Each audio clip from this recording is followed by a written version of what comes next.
Iran's Vice President Mohammad Mokhber will be taking charge as the interim president after the death of President Ebrahim Raisi in a helicopter crash. On the other hand, Bagheri Kani has been appointed as the interim foreign minister. The chopper carrying Iranian President Raisi and his foreign minister had disappeared over a mountainous region, following which the news of their death was confirmed. This incident comes amidst escalating tensions in the Middle East with Israel and Hamas, and President Raisi had pledged Iran's steadfast support for Palestine. Hamas leaders have mourned Raisi's death and hailed his support to Palestine's resistance as well. Meanwhile, his funeral will now be held on the 21st of May, and a 5-day mourning period has been declared in Iran as well. So what does this mean for the area? Does this in any way change the stance that Iran has been acting upon? We'll talk about this with our guest. Joining us on the show is Ambassador Bhaswati Mukherjee, former diplomat. Dr. Vail Awad, senior journalist, also joins us on the show. Pathikrit Pine, international affairs expert, with us on the program as well. Last but by no means the least, Professor Madhav Nalapat, editorial director of the Sunday Guardian, also joins us on this all-important discussion. Professor Nalapat, sir, I'll begin with you. As I said in my opening monologue as well, what does this mean? If at all, does it mean anything? Does it change the stance that Iran has, stood with against Israel and for Hamas in the last few decades and after the last few days post October the 7th? What does this mean for the country of Iran? And how does this also kind of give an opportunity or a window of opportunity for Israel at this point in time, knowing that there is a volatile situation that can be leveraged? Well, frankly, Vineet, I don't see very much change taking place as a result of the death of Ebrahim Raisi in what appears to be an accident. What is surprising to me is that the Iranian authorities allowed a chopper carrying the president of Iran, the foreign minister, other dignitaries, and in fact 3 choppers, we don't know who were the other 2 choppers, to take off in such inclement circumstances. I mean, a chopper is always a bit unstable in bad weather, and choppers of the vintage that was involved in the crash are definitely very vulnerable to bad weather. So I am rather surprised that the chopper was allowed to take off. Having said that, I would discount any theory other than accidental, death caused by a chopper accident, for a simple reason that there were 3 choppers.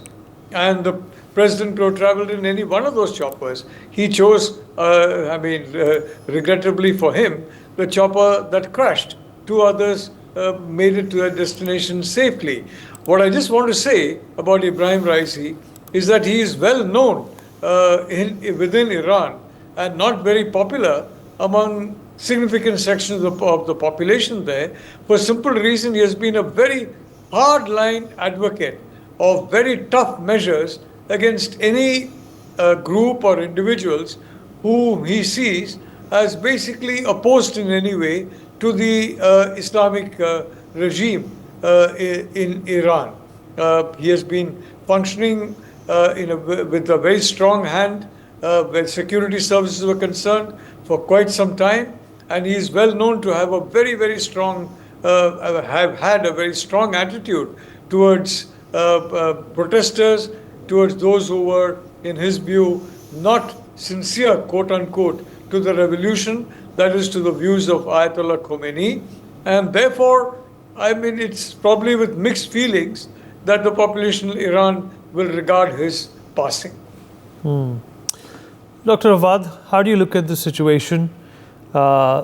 We still don't know what really happened. Usually these choppers have, a variety of malfunction issues which are determined a lot later when the inquiry concludes. But there are all kinds of stories, being circulated on social media that this could also be an act of vengeance. Well, we can't rule out anything till the full investigation revealed. And the black box also revealed what was happening and the reason behind the crash. These are issues. I fully agree with Professor Nalapat and the presumption that it is an accidental Could be a human error, could be the weather error, could be the malfunction error. So there are many issues to that. But being Iran itself and at the border with Azerbaijan, whom they had a very difficult relations recently, and the largest Israeli intelligence base is in Azerbaijan, makes it a more of a conspiracy theory to fill the vacuum. But I don't believe in that at all. I would go by the accidental, as Professor said, and I think that there's not going to be beneath many changes in Iran, by the way, because the supreme leadership of Iran having the upper hand in naming even his successor, Mohammad Mokhber, who was already taken over as the caretaking president, and the foreign minister who also been appointed, and there will be a council of ministers will be appointed for the next 60 days, and 50 days from now they have to announce the elections in Iran. So the same policy will continue.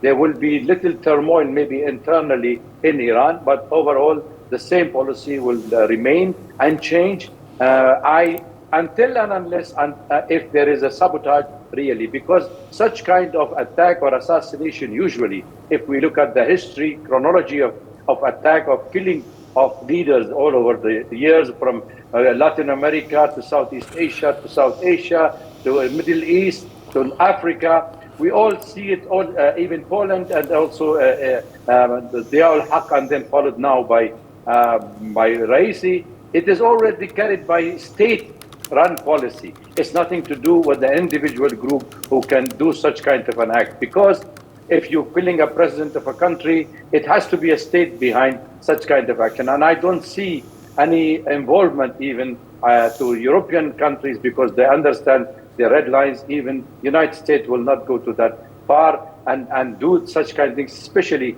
at that point where America does not want this region to get into a regional war. And also, finally, I would say that the only country which has been trying to drag Iran into a regional war, and we have seen Netanyahu trying to bring the American and the Iranian in a confrontation zone. I think nobody wanted a war. Let's see what will happen and follow the internal development in Iran. All right. Ambassador Mukherjee, your thoughts on this tragedy? Once again, the fallout of his death will not be known, in the next few days. It perhaps might take some time to understand what exactly we are dealing with here. Well, many years ago, Vineet, when 3 of our top generals were killed in a very tragic accident, aerial accident, somewhere in the area of J&K, the Indian government took a policy that never again will very senior VIPs travel together on an aircraft. This is being widely commented upon in social media, that if there were 3 helicopters, how on earth was it decided that the president, the foreign minister, as well as the governor of that region travel together on the same aircraft? That's the first issue. Secondly, I agree with Professor Nalapat that until it is proved otherwise, let us hope and pray that it was not brought down by a missile. It was an unfortunate and tragic accident, etc. But in fact, that there were 3 helicopters and only 1 came down when the weather conditions were equally bad for all 3. The fact that in that 1 helicopter, so many VIPs were traveling together. The fact that there was not a good relationship between Iran and Azerbaijan. The fact that there is a large Israeli base in that area. The fact that some time back, unfortunately, an Iranian general was killed within the diplomatic compound of its own mission in Syria. All this gives rise to a certain amount of foreboding, because Iran is a very important player. Iran believes in avenging deaths which it considers have been unfairly inflicted upon it. This man who died, Raisi, was a hardliner. He was very, very tough on women and the hijab. He was considered responsible for many of the hardline measures which pushed Iranian women back to a position that they had not occupied even when the Islamic Revolution took place. So he was a controversial figure. He was not popular within Iran. It reminds me of the time when Sadat was assassinated. I was in Egypt, and I was told by my Egyptian friends that when Nasser died, the Nile cried. And when Sadat was assassinated, no one mourned for him. These are hard facts of history. If a leader is not popular in his own country, he passes on without any legacy. But the question here is that in such a volatile situation in the Middle East, in such a volatile situation on the other side, with Ukraine and Russia advancing into Ukraine, such a crisis in the Islamic Republic of Iran leaves one extremely uneasy and praying that yes, indeed, it was a tragic accident and nothing more and nothing less. That will only be proven once the black box is taken out, when the wreckage is brought back to Tehran, when the weather improves, and there is an investigation, etc., etc. But all in all, there will be internal unrest, definitely. The liberals in Iran, within the hardliners, the liberals will try to take advantage and to see whether they can wrest back political power they lost when Raisi and his friends took over. And we have to see how it plays out. But if there is a change in the regime and a more liberal regime takes over, it would be better for Iran, it would be better for the West, it would be better eventually to be able to negotiate some kind of settlement in the Middle East. But if another hardliner, as much of a hardliner as the gentleman who's passed away, takes over, then it would be the continuation of the same kind of politics. But definitely, I would not rule out at this point any factor, because such a charred helicopter, looking completely black according to the drone footage, it is not clear to me at all whether it crashed into a mountaintop or it was brought down by some other means. Pathakrit, Ebrahim Raisi dead at 63. A number of coincidences also have been reported concerning Azerbaijan in the last few days as well. How do you look at this situation, and is this likely, to navigate southwards concerning the war that is ongoing between Hamas and Israel? So, Vineet, first of all, for an incident like this, when it happens, the realm of speculation will always be much bigger than the paradigm of practicality or the reality. So, I'll just try to focus on some of the unanswered questions and some of the missing links. First and foremost, if you look, the first visuals that came out of the search and rescue operation, Indian time was around 6:30 to 7. So, if you actually calculate it by the Iranian time, it was around 4:30. Now, the time when the President Raisi was actually inaugurating the dam, which was something around 10 o'clock in the morning, it takes to fly to Tabriz less than an hour. Now, no professional pilot will actually travel, even with visual flight rules or instrument flight rules, if there are possibilities of fog. And the unpredictability of fog actually happens post-midday, which means if they had started traveling at 11 o'clock or 12 o'clock, they would have reached by 1, okay? And then so incidentally, that's one part. Secondly, when you have a presidential formation flying, and if one of the plane or helicopter had been hit by something or crash landed, what are the other two supposed to do? They will not even think about their personal safety. One would land over there. It takes nothing more than 15 square meters to land. It will try to extricate the president, and the other will go to the nearest base, tell the coordinates of the place where the crash landing happened. Here, when you have 73 rescue teams around 4:30 or 5 in the evening, that means they were clueless as to where that crash happened. That means the pilot of the other two helicopters had no idea. That can only happen when the formation flying was disoriented, something which made them go haywire, and then they had no clue. There was ambiguity which came in, confusion came in, so they didn't know where the other one was. Now, tell me one thing, what are these two other helicopters meant for? They didn't go for a picnic simultaneously, right? Their whole objective was to ensure the safety of the president. Why is it that one of them at least did not try to land? And let me tell you, I completely agree with what Ambassador Mukherjee stated.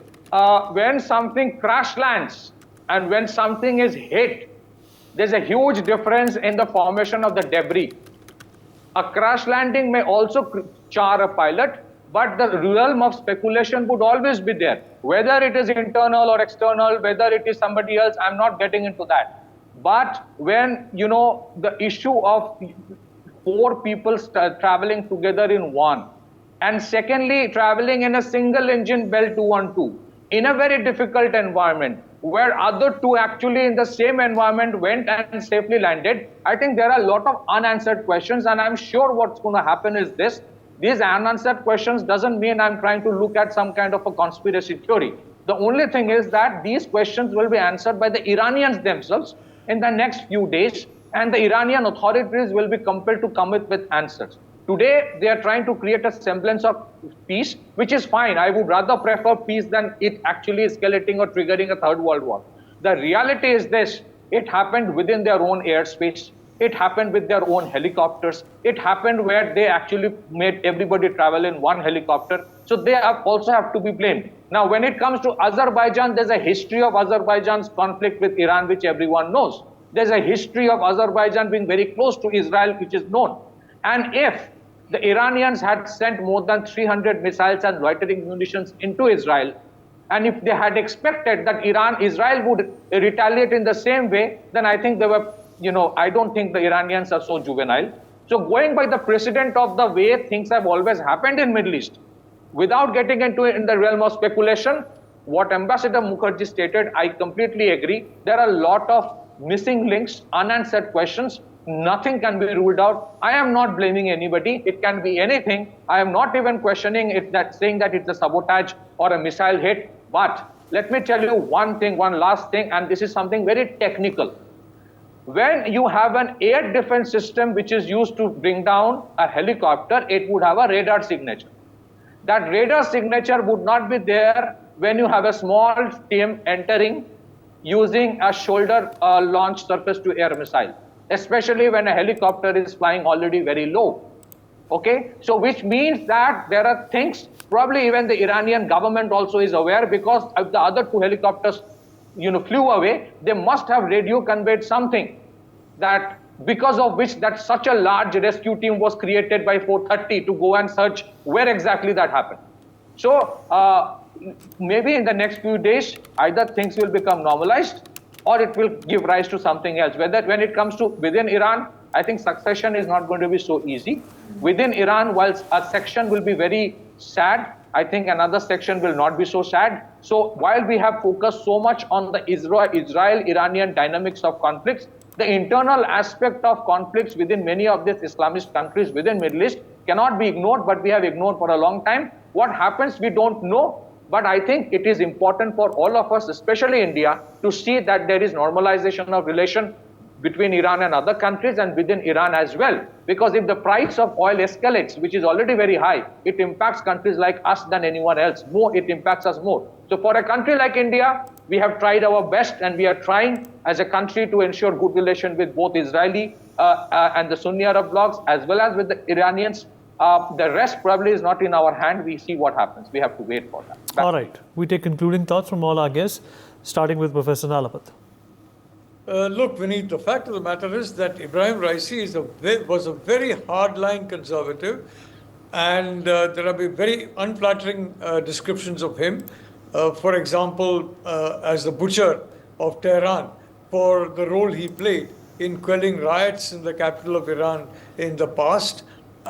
There's no doubt he used a very heavy hand, and there's no doubt, therefore, that there was a lot of enmity to him inside Iran. As far as Israel is concerned, I think Israel, frankly, has its hands full dealing with the situation there.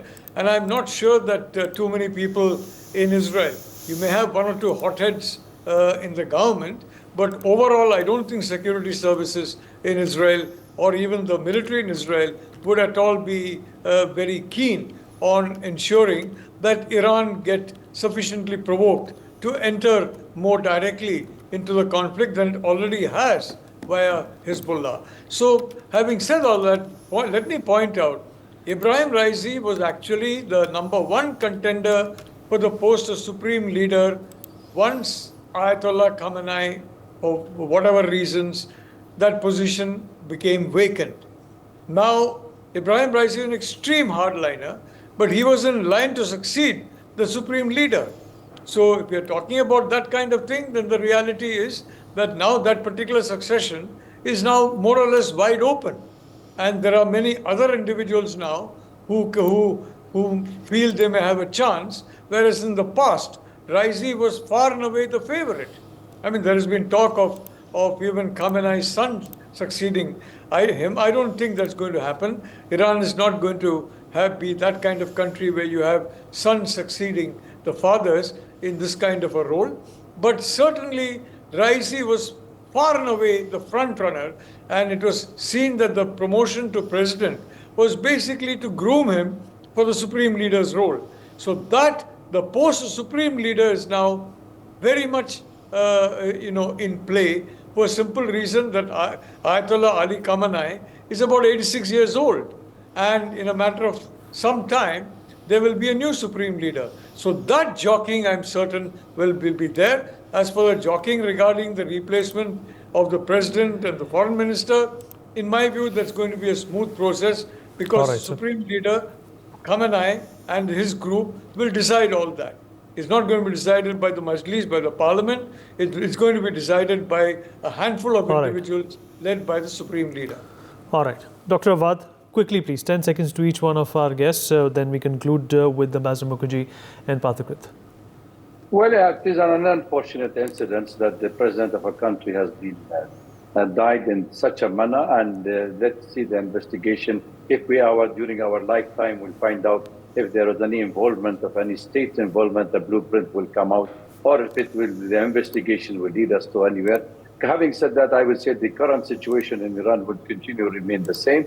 I don't see any of major changes in the internal and the external politics, except that the preparation for the new election, and most of these leaders which we are talking about actually are on the American list of sanctions. So that I don't see, that's why there will be either hard or soft. It just we have to count it according to the Iranian policy, not according to the United States and the Western media. All right. Ambassador Mukherjee? Well, as I said before, I think the reasons for this accident will become clear very quickly. The Iranians are bound to carry out an investigation. If indeed there is a sinister conspiracy either within Iran or outside, this will have an immediate impact. On the other hand, if it is a tragic accident, I would agree with those of my co-panelists who say that things may die down, but there are liberals who are waiting to take power. There are liberals who want some kind of return of Iran back to a normal international role, a role that it deserves to play. There are a lot of alienated citizens within Iran, including many, many women. So it's not going to be such an easy ride for the extreme hardliners in the elections to come. But if it was not an accident, it will play out one way. If it has been brought down, there will be a sympathy vote, and the chances are that hardliners will easily come back. Pathakrit, 10 seconds, please. Vinay, the formation flying like this, consisting of the president, shortage of fuel will never be an issue. There will be no dearth of fuel. So why the other two helicopters were in a hurry to move away from that region or location is a question that has to be answered. We haven't yet got that answer. We hope someday that will be clarified. But I think the Iranians will be very, very cautious, because everything happened within their airspace, happened within their area. So an onus would always be on them as well as to what did they do to ensure something like that didn't happen. So let's see what happens, but hopefully it will not really trigger to the next level of conflicts, which will be bad for all of us. All right, we are also hoping for the same. Thank you everyone for being a part of this conversation. For more such videos, subscribe to the NewsX YouTube channel, hit the bell icon.